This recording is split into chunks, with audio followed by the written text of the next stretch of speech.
नमस्कार स्टूडेंट्स, आज हम आपके लिए लेकर आए हैं next chapter journey to the end of the earth, written by Tishani Dosi.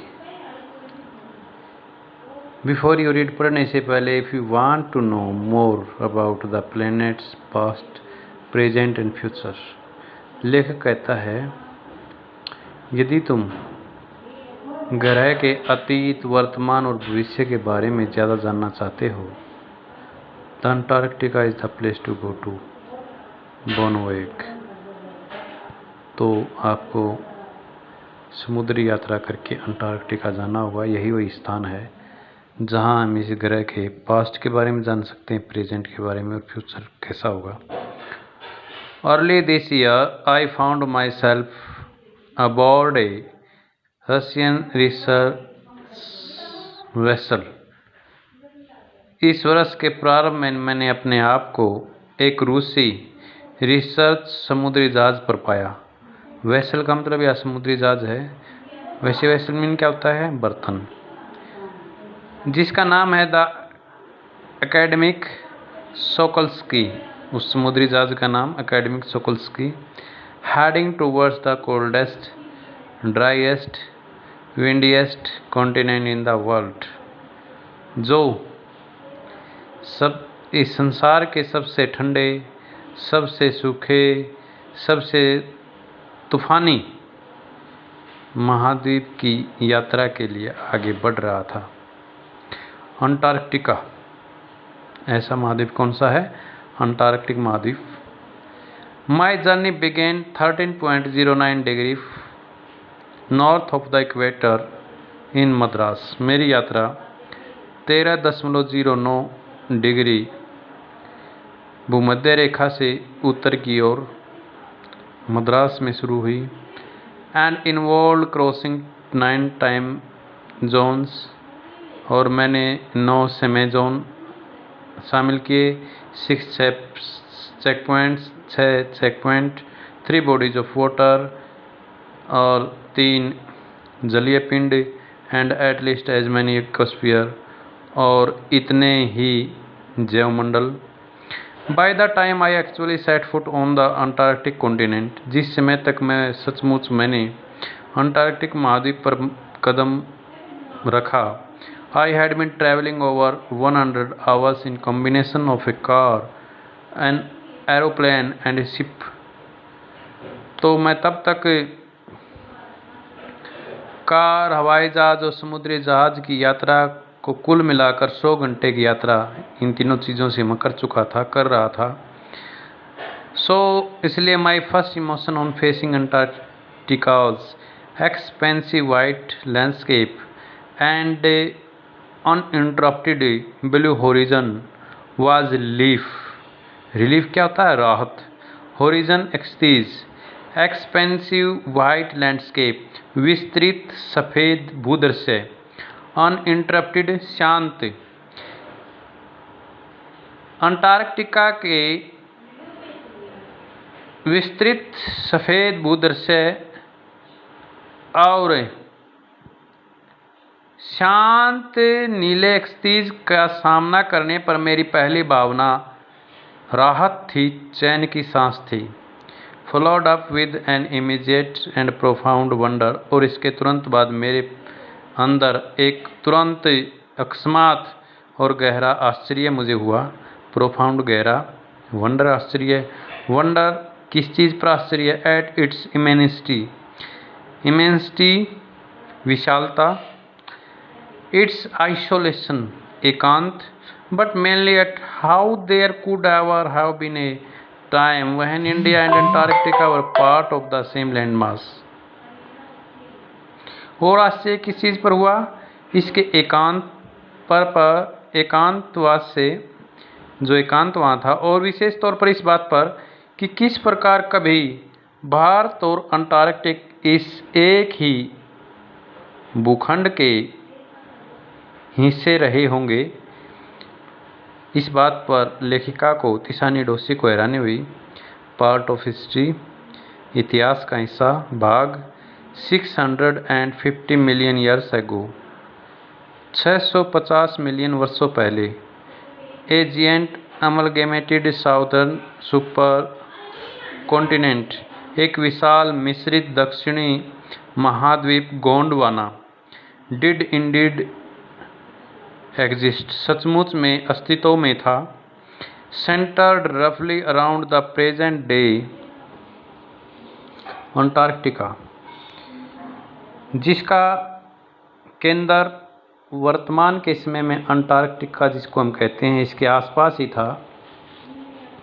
There were quite different then things है ये, things were quite different then, तब चीज़ें कुछ अलग थी।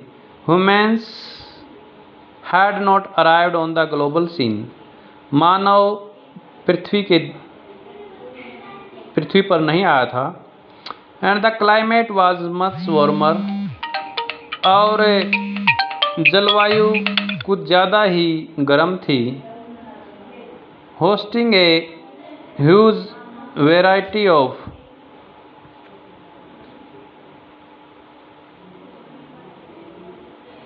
जलवायु ज़्यादा गर्म थी।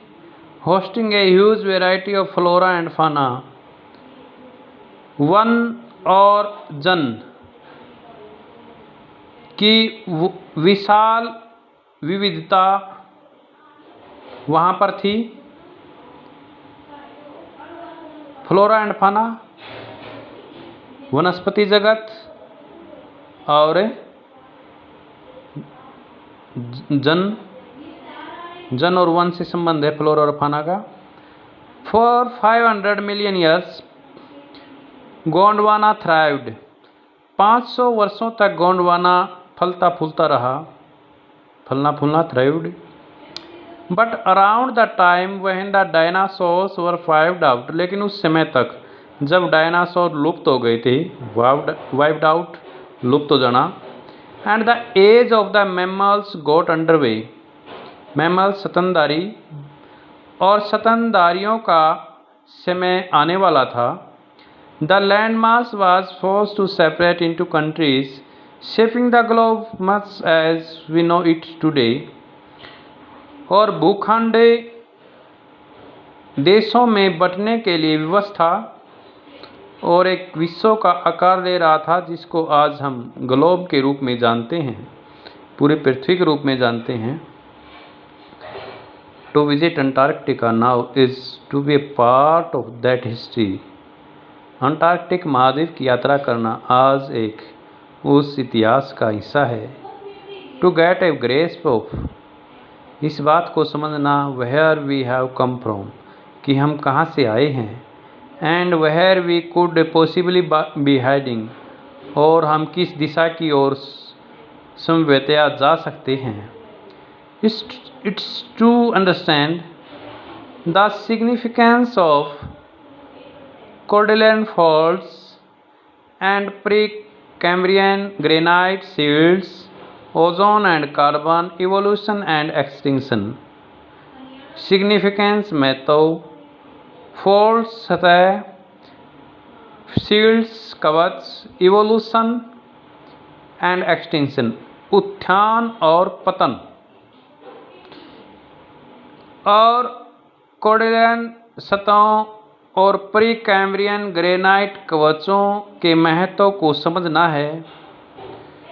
ओजोन और कार्बन गैस के महत्व को समझना है, उत्थान और पतन को समझना है। When you think about all, जब तुम इन सभी बातों के बारे में सोचते हो, that can happen in a million years, जो ये सब 1 मिलियन वर्षों में घटित हो सकता है। Million is equal to 10 lakh, 10 lakh के बराबर होता है million. It can get pretty mind boggling, mind boggling का मतलब दिमाग को खराब कर देने वाली बात, दिमाग खुल जाने वाली बात, माथा पच्ची। तो ये हमारे लिए एक माथा पच्चिया का ये हो सकता है। इमेजिन, कल्पना करो, इंडिया पुशिंग नॉर्थवर्ड्स, भारत पूर्व की ओर बढ़ रहा है। Jamming against Asia to buckle its crest, और एशिया की ऊपरी परत को तोड़ने के लिए टकरा रहा है। एंड फॉर्म द हिमालय का निर्माण कर रहा है। South America drifting off to join North America, दक्षिणी अमेरिका नॉर्थ अमेरिका से मिलने के लिए आगे की ओर बढ़ रहा है। Opening of the direct passage to create a cold circumpolar current, एक ठंडा ध्रुवीय धारा की रचना करने के लिए डायरेक्ट पैसेज को खोल रहा है। Keeping Antarctica frigid desolate and at the bottom of the world, और अंटार्कटिका को ठंडा और सुनसान रख रहा है और उसको इस धरती की तलहटी पर रखने का प्रयास कर रहा है। तो ये सारे परिवर्तन जियोग्राफिकल हो रहे हैं।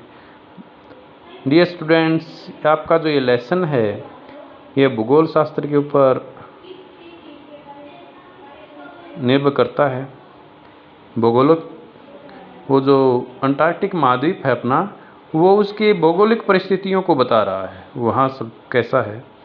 तो आपने भूगोल में भी अगर आपका विषय है तो उसमें पढ़ने का प्रयास कीजिए, आपको ये फिर और ज़्यादा अच्छे से समझ आ जाएगा। आई होप आपको ये यहाँ तक लेसन बड़े अच्छे से समझ आया होगा। लाइक कीजिए, कमेंट कीजिए, सब्सक्राइब कीजिए। Thank you. Have a nice day.